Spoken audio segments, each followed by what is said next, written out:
My name is Evelyn Marlowe. I'm 39 years old. And tonight my entire family was humiliated at my brother's engagement party.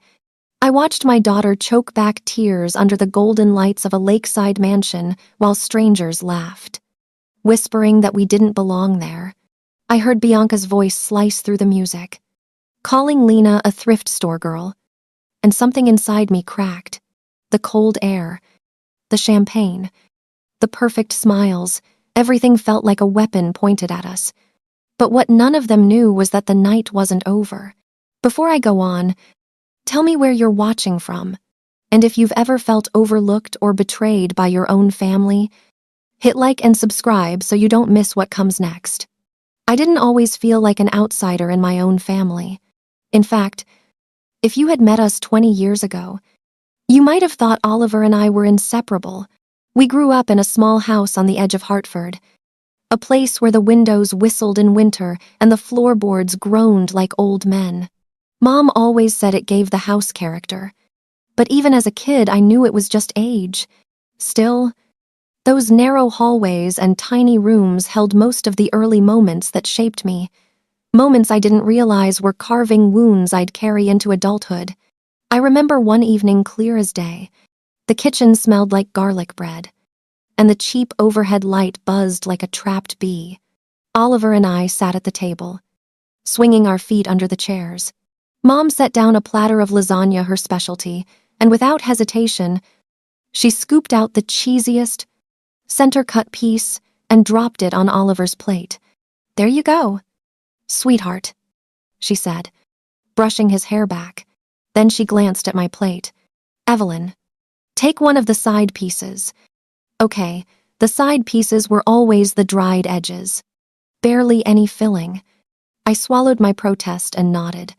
Because back then, pleasing everyone felt easier than speaking up. But even at 9, I understood something. Oliver was the favorite. I didn't know it back then, but this would matter later. Years passed, and the pattern stuck. In middle school, I spent 3 months pouring my heart into a science fair project, late nights building models, typing notes, and checking library books until the pages smelled like dust and ink. When I won first place, I ran out of the gym, trophy in hand, eager to show Mom and Dad. But before I could reach them, Mom had already pulled Oliver into a tight hug. "Look at our boy," she beamed. "Second place out of the whole school." Dad snapped picture after picture, every flash a reminder that their lens was focused on him. I stood behind them, trophy awkward in my hands, my smile fading. Mom glanced back eventually and said, "Oh, honey, that's nice too. Hold it up. Let's get one picture." One. Just one. And then their attention drifted back to Oliver like I'd never been there. I swallowed it, but it carved deeper than I thought. There were quieter wounds, 2 smaller moments that didn't draw blood but left bruises beneath the skin. Like Thanksgiving, the year I turned 16. Snow blew sideways against the windows. The radiator clanked in the corner. Dad handed Oliver a new leather jacket, smooth and dark with a rich, musky smell. "For my son," he said proudly. I unwrapped my gift and found a clearance bin sweater, the tag still attached.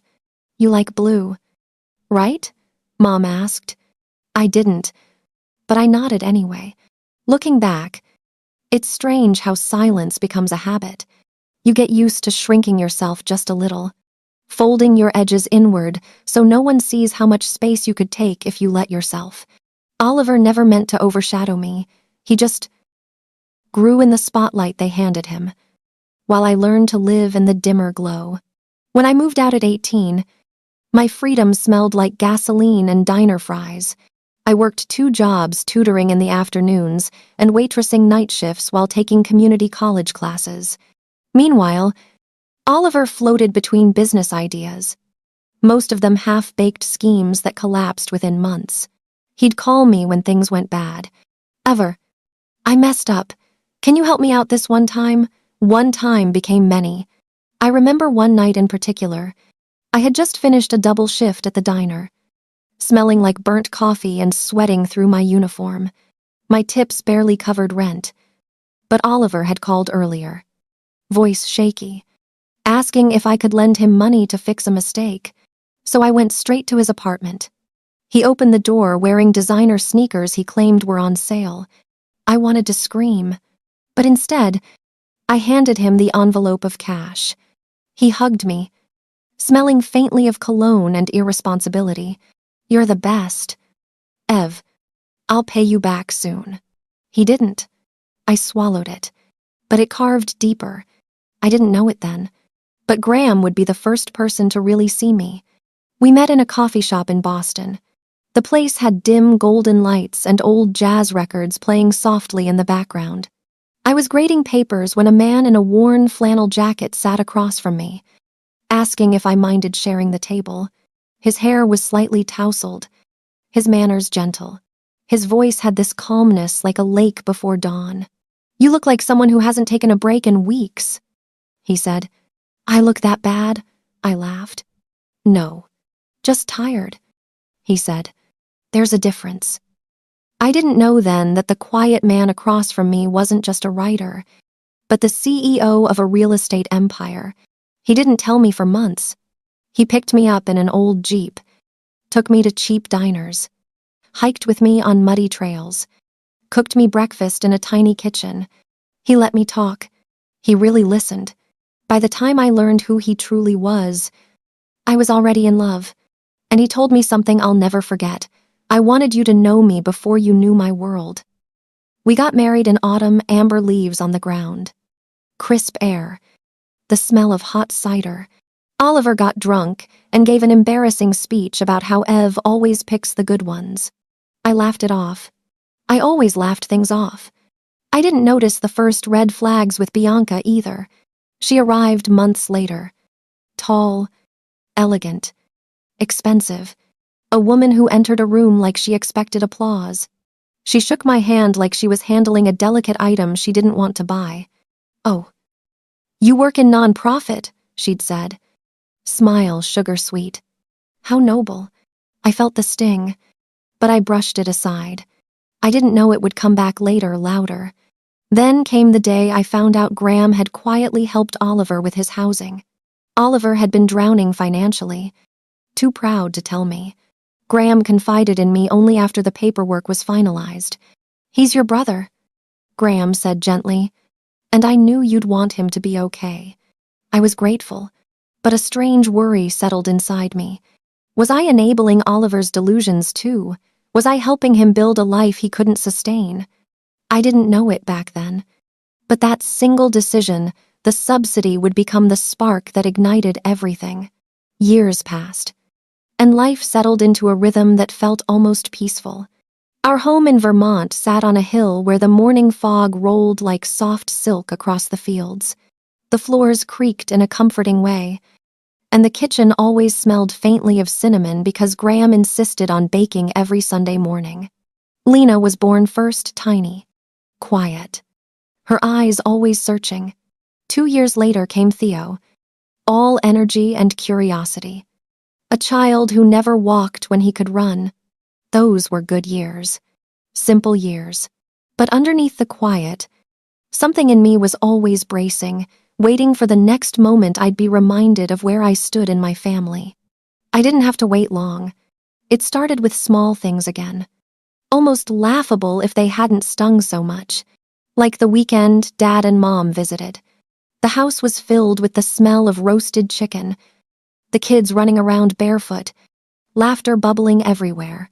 Yet Dad kept looking around like he was searching for something. "Where's Oliver's room?" he finally asked. "This is our house."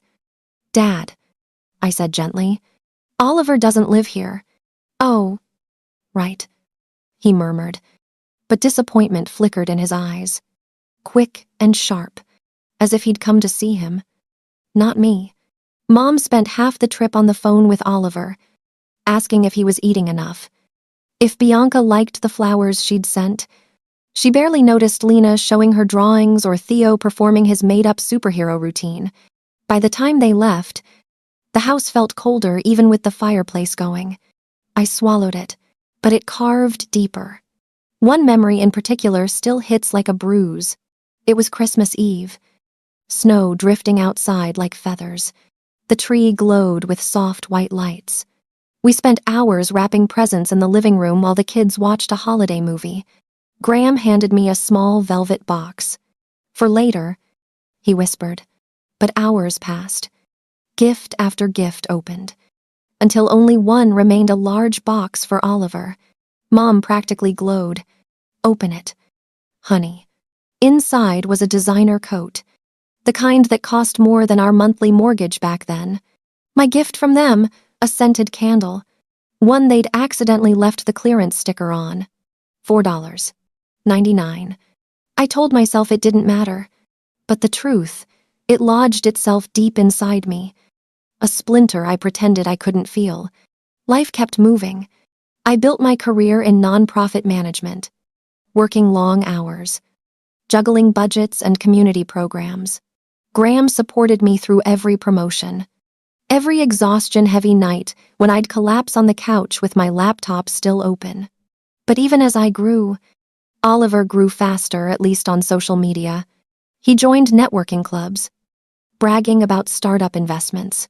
His Instagram filled with rooftop bars, shiny watches, designer outfits. It all looked glamorous. Too glamorous. So when Graham quietly admitted he'd helped Oliver secure his Westport home by subsidizing the rent, a knot formed in my chest. "Why didn't he ask me?" I whispered. "Because he didn't want you to worry," Graham said. "Or judge him. Judge him I'd spent my entire life covering for him, lifting him, patching holes he dug himself into. Still, I didn't say anything. I didn't want to shame him. I didn't want to break us. I didn't know it then, but this would matter later more than I could imagine. When Oliver met Bianca, everything shifted. She arrived in our lives like a cold draft, smooth, sharp, scented with expensive perfume. She had perfect posture, perfect clothes, perfect hair that never seemed to move. Every word out of her mouth felt rehearsed, like she'd practiced in the mirror before delivering it. At our first family dinner, she commented on my blouse. "Vintage?" she asked, tilting her head. "Actually, yes. It's my favorite." "That's sweet." She smiled. "I love that you don't care about trends." Something in her tone curled like smoke. Oliver laughed along, not noticing the sting. He rarely noticed. Over time, the distance between us grew like roots spreading underground, slow, silent, inevitable. Oliver stopped calling as much. When he did, conversation revolved around Bianca's career, her brand, her investors, her events. "I want to be worthy of her world," he once admitted. His voice trembled. I felt something crack for him because I understood what it felt like to chase approval you would never quite catch. The first time he visited the Vermont house with Bianca, she walked through each room like she was measuring it. "This place is cozy," she said. "Do you ever upgrade anything?" I smiled tightly. "We like it simple." "That's admirable," she replied. "Simplicity is such a lost art." The kids looked at her, confused, sensing something was wrong even if they didn't understand the words. Later that night, Graham caught my hand as we washed dishes.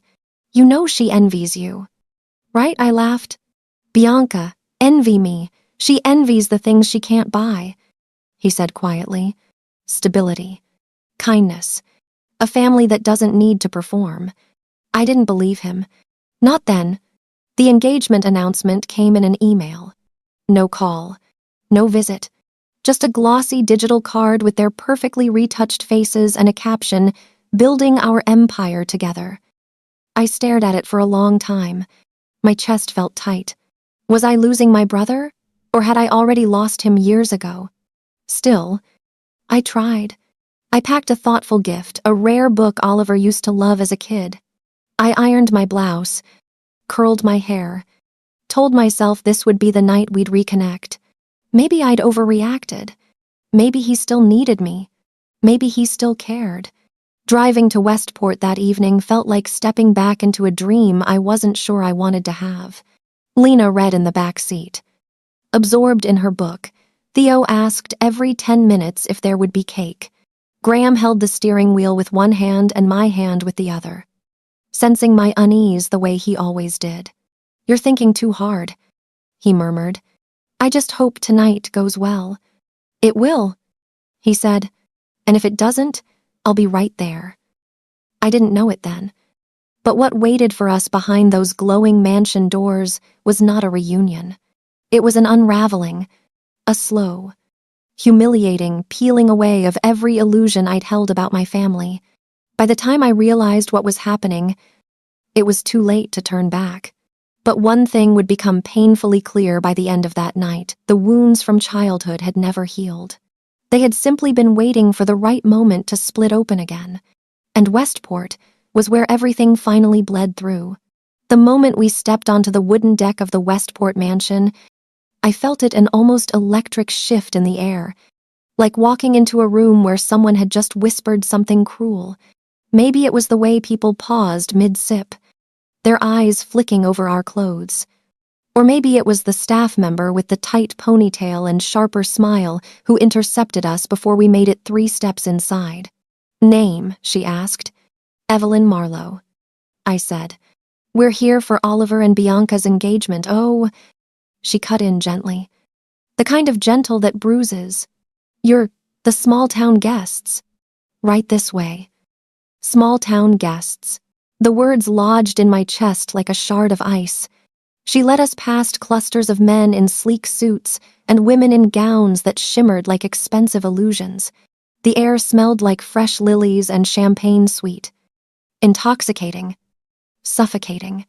A violinist played near the glass wall overlooking the lake. The music soft and elegant. We were guided past it all. She didn't stop until we reached a table tucked beside the service doors, where staff carrying trays kept sweeping by so quickly that Lena flinched each time the metal hinges squeaked. The lighting here was dimmer, cooler, more like a forgotten corner than a place anyone chose to sit. "This must be a mistake," I said. "No mistake," she replied. "This is the designated table." Designated, like we were an afterthought, or a category. Lena looked around nervously, her small fingers twisting the end of her scarf. "Mom, why are we sitting here?" she whispered. I forced a smile. "So we can see everything." I lied. Theo didn't seem to notice at first. His eyes were glued to the buffet table glowing under warm spotlights. "Can I get something to eat?" he asked. "Sure," I said, "but stay close." He hopped off his chair. But before he could take 3 steps, Bianca materialized like a ghost conjured by entitlement and expensive perfume. "Evelyn," she exclaimed, "you made it." Her smile stretched across her face, bright and hollow, like a stage light blinding instead of warming. She scanned our outfits from head to toe, her gaze pausing on my blouse an extra second. "Oh, charming," she said. "Old-school elegance. It's sweet that you don't feel pressured to keep up with city trends." My stomach tightened. It wasn't a compliment. She knew it. I knew it. Before I could respond, Theo tugged her dress. "Can I go to the food table?" he asked. Bianca crouched. Her expression softened, but not with kindness. "Oh, sweetheart, I'm not sure that buffet is right for you. Those are curated dishes. Very elevated. Kids from outside the city usually don't have the palate for caviar or foie gras." Something in me burned. "Theo can eat anything," I said. She looked up. "I'm sure he can. I'm just trying to avoid any discomfort." Her words floated into the air like smoke, beautiful, poisonous. Theo blinked, confused. "What's caviar fancy fish eggs?" Bianca said. "It's okay if you've never seen it before." Graham stepped closer, setting a hand on Theo's shoulder. "Buddy," he said calmly, "you can try anything you want." Bianca's smile flickered, surprised he'd counter her so gently, so firmly, but she recovered quickly. "Well, she said, standing. Just know the staff can bring more familiar dishes to your table if you need. She turned and glided away before I could speak. I sat back down slowly, my heart thudding a little too hard. This wasn't going to get better. I could already feel it. A few minutes later, Graham leaned back, watching the room with that quiet, analytical look he got only when he was assessing danger. "You okay?" he asked. "Yeah," I whispered. Though the lie tasted bitter, it didn't take long for the next blow to land. A woman in a backless emerald dress walked past with two friends. They slowed near our table, eyes sweeping over us with that same clinical disinterest, until one of them said in a tone meant to sound private but not private enough, "They look very middle class." Their laughter was soft but sharp, like broken glass under velvet.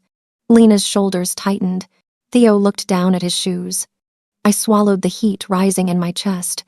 I wanted to tell them to stop looking at my children like they were something on the wrong side of a museum rope.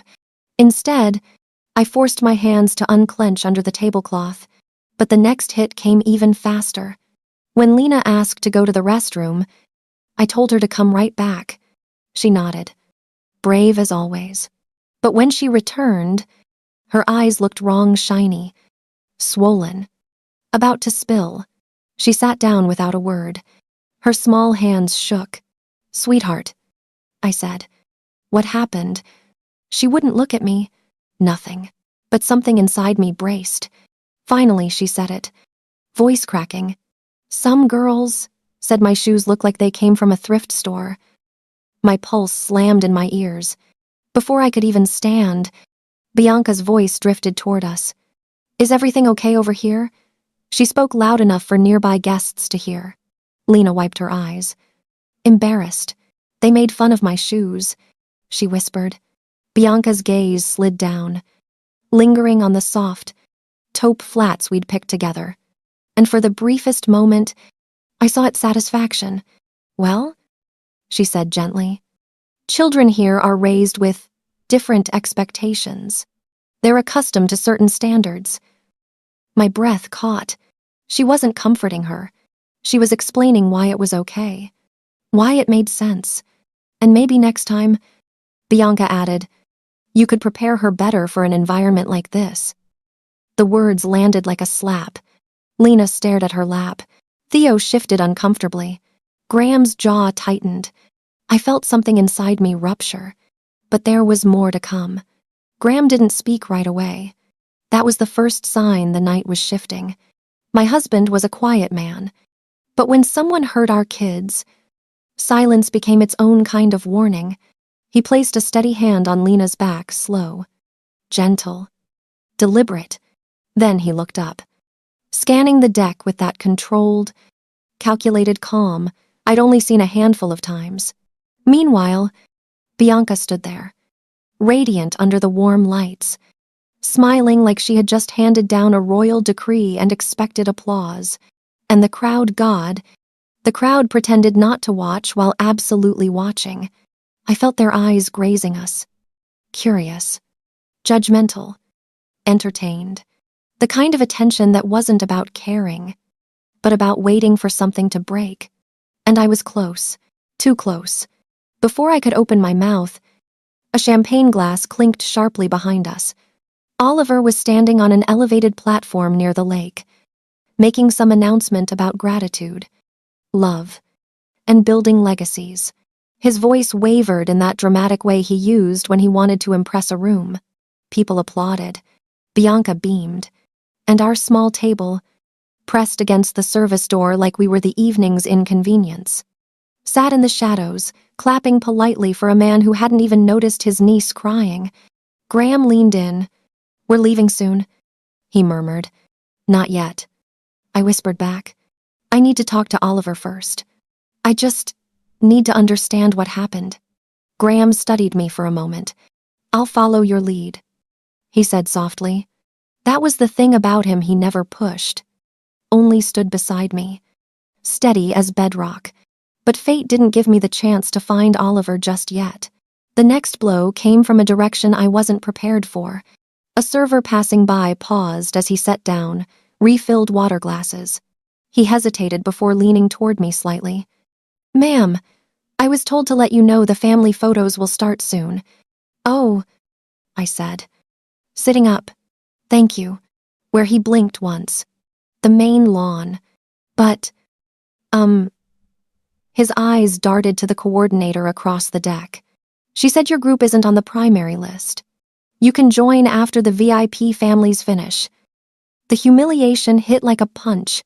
We weren't just in the corner. We weren't just small-town guests. We weren't considered part of the family unit. Not anymore.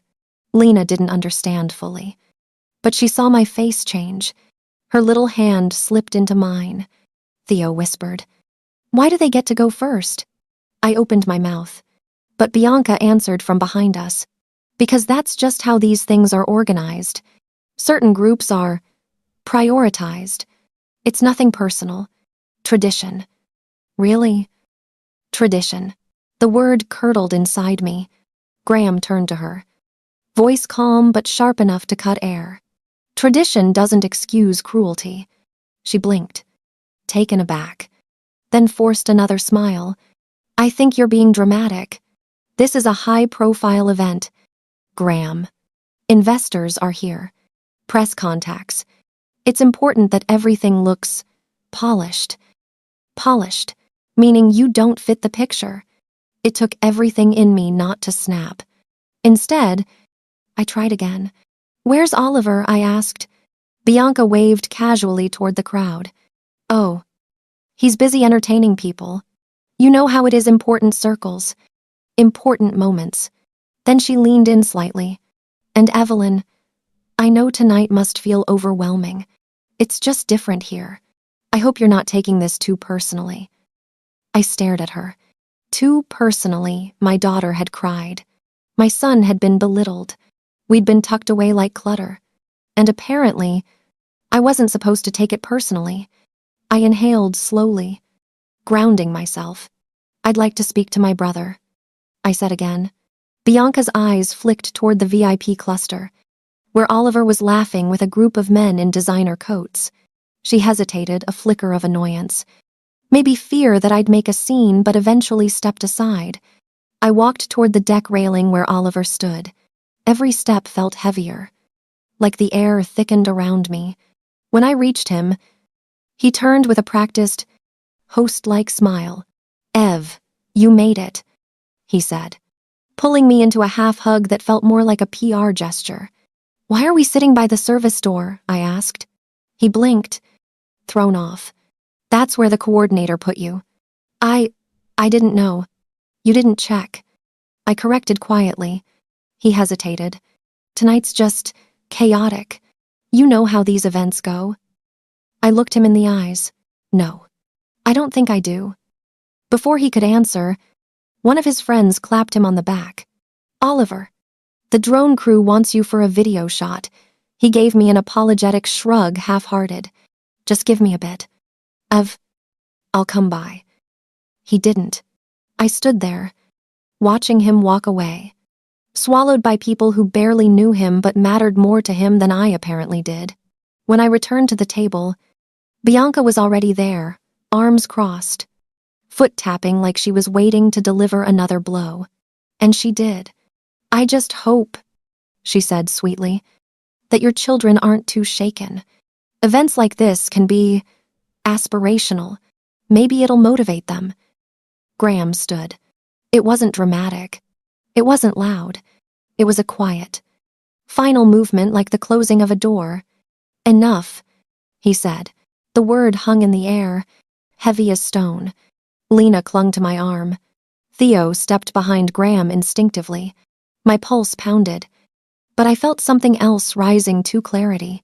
The kind that only comes when a person realizes the line has been crossed past the point of return. And then came the moment that sealed it all. A younger guest carrying a tray of champagne flutes slipped on the step. He steadied himself. But in the jostle, one glass splashed onto Bianca's dress. She gasped loud. Theatrical. Then she spun toward him. "Are you blind?" she snapped. Do you even know how much this dress costs? The entire deck went silent. The server's hands shook. I'm so sorry, get away from me, she hissed, and something inside me clicked. This wasn't just rudeness. This was who she was through and through. She turned back toward me, expecting sympathy, but all I felt was resolve hardening inside me like drying cement. One more look from Graham told me he felt the same. This night had stopped being awkward. It had become defining, and we were done being quiet. The moment Graham stood, a subtle shift swept across the deck, not a sound, not a gesture, just a faint tightening in the air, like the seconds before a storm cracks open the sky. He wasn't angry. Graham never looked angry. That was the unsettling part. His expression was calm, composed, controlled in a way that always meant something was about to change. He slid Theo gently behind him, placed a steady hand on Lena's shoulder, then looked at me. Not at Bianca, not at the guests, not at the staff scrambling around us. Just me. His eyes found mine with a question he didn't need to speak. Are you ready? My breath hitched not out of fear, but something else. A quiet, heavy acceptance. I nodded, and that was the moment everything shifted. Graham reached into his jacket, the movement smooth and deliberate. For a split second, the room seemed to hold its breath, as if the entire deck was straining to see what he was about to do. Bianca stepped back instinctively, her eyes narrowing, calculation flickering across her face. "Where's Oliver?" Graham asked, his voice steady and deceptively soft. Bianca blinked.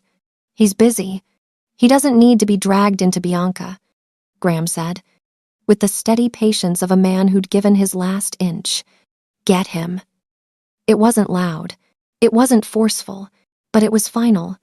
And Bianca, who had spent the whole night performing dominance, froze. Then, slowly, she turned, heels clicking sharply against the wooden deck as she disappeared into the crowd. The silence that fell after was colder than the October air sweeping in from the lake. A few heads turned. Conversations paused. People sensed tension like animals catching the scent of smoke. Even the violinist faltered a note. Lena clutched my hand tighter. "It's okay," I whispered to her. "We're right here." Graham didn't move, but everything about him felt coiled, focused. A man standing on the edge of a decision he'd waited too long to make. Oliver emerged moments later, confusion written across his face, his tie slightly askew, cheeks flushed from champagne or excitement. "What's going on?" he asked, looking from Graham to Bianca. Graham didn't waste time. "Walk with me," he said. We moved toward the foyer, the grand entry hall of Bianca's rented kingdom. Crystal chandeliers glowed above us, lighting the marble floor in cold white. The music faded behind us, muffled by distance and thick walls. Guests drifted near the edges, pretending to admire the architecture while clearly straining to hear. When we reached the center of the foyer, Graham stopped. Then he held out his phone. "Read it," he said calmly. "Out loud." Oliver frowned. "What is this?" "The directive you signed 3 years ago. The one you never asked about," Graham said. "Read it." Oliver took the phone, eyes scanning the screen. His lips moved silently at first. Then, softly, he started reading. Internal authorization. Effective immediately. Approve subsidy for Oliver Marlowe's residential lease. Freeze 2020 rental rate. The difference will be covered through the Northbridge Charitable Discretionary Account. His voice cracked. He looked up at Graham, stunned. You subsidized my rent." The foyer fell silent. Bianca stepped forward, face drained of color. "What is he talking about?" Oliver answered him. "What is that?" Oliver swallowed hard. I don't know. I mean, I didn't know.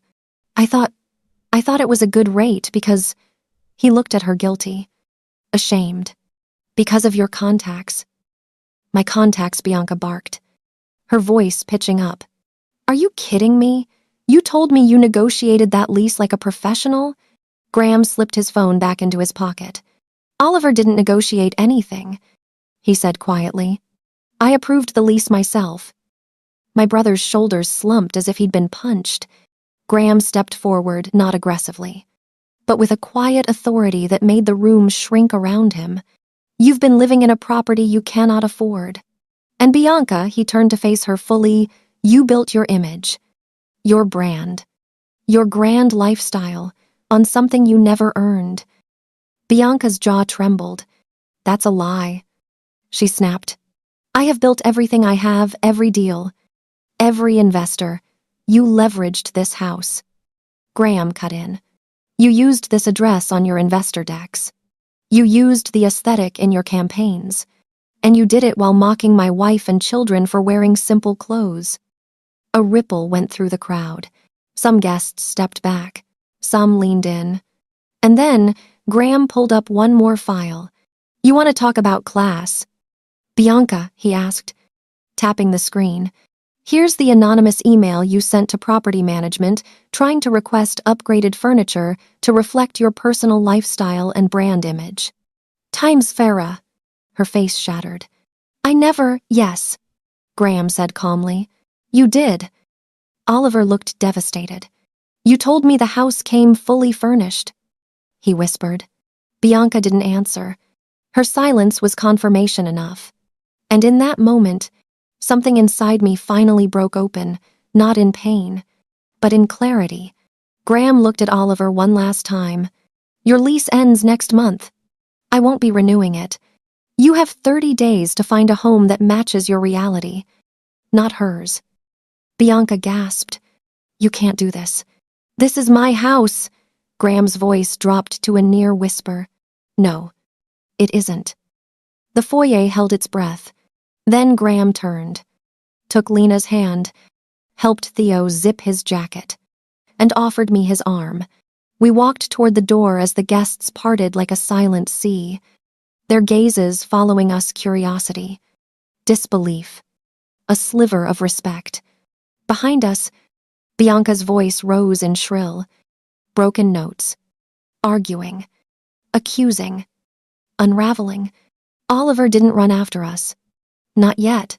He just stood there, staring at the floor, the weight of truth finally crushing him.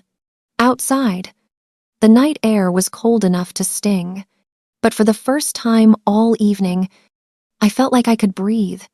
The cold air outside the mansion hit my face like a slap I desperately needed, sharp enough to wake me, steady enough to remind me that I was no longer trapped inside that glittering cage of judgment and whispered cruelty. The sky above the lake had darkened into a deep indigo, the kind that swallows sound. Light. Breath. Behind us, the glass walls glowed gold, a perfect illusion of warmth. Inside, people were already gathering into small clusters, murmuring, dissecting, rewriting the story of what had just happened. We walked toward the car quietly, not out of shame, not out of fear, just exhaustion, that heavy, soul-deep kind of exhaustion that settles after a long fight you didn't start but had to finish anyway. Lena slipped her hand into mine. Mom, she whispered. Are we in trouble?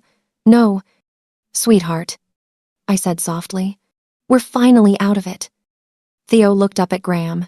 Is Aunt Bianca gonna yell at Uncle Oliver forever? Graham exhaled slowly, a faint cold smile tugging at his lips. She'll yell for a while, he said. Then she'll run out of excuses. I watched the two of them climb into the back seat, their small bodies sinking into familiar cushions. Graham opened the driver's door but paused, rubbing his thumb along the cold metal of the handle. You did good in there, he murmured. I didn't do anything, I said. He turned to me, eyes steady. You stood up. That's more than most people ever do. As he started the engine, headlights washed across the driveway's stone path. The lake shimmered beyond the trees, silent and knowing. I looked back toward the mansion one more time. Through the tall windows, I saw Oliver, head bowed, shoulders slumped, standing alone while Bianca gestured wildly beside him, her voice sharp even through the glass. I wanted to feel sorry for her. I didn't. But Oliver, for a moment, my heart twisted. Not with pity, with grief. We drove down the long driveway, gravel crunching beneath the tires, the world slowly swallowing the mansion's golden glow. The further we got, the warmer. I felt like every foot away from that place peeled off a layer of heaviness I'd been carrying for years. Halfway down the road, my phone buzzed. A message. From an unknown number. I unlocked it slowly, expecting some apology or half-hearted justification. Instead, a simple sentence appeared on the screen, one that made my breath catch. She's been lying to him about more than the house. Ask him about the Riviera account. My pulse thudded. The Riviera account. A name I'd heard only once years ago. A whisper connected to a scandal in Bianca's company. A scandal that had disappeared too quickly. Graham glanced over. What is it, something? I said, staring down at the message. That isn't over. The mansion lights faded behind us completely, swallowed by darkness. But the story, the truth, the reckoning, that was just beginning. If you've ever felt like the outsider in your own family, hit subscribe and stay with me. Stories like this don't end in one night. And mine is far from finished. What happened at that mansion was only the beginning. There are secrets buried deeper than I ever imagined. And the next chapter, it's going to change everything. So, like this video. Share it with someone who needs to hear it. And make sure you're here for what comes next. Because trust me, this story isn't over.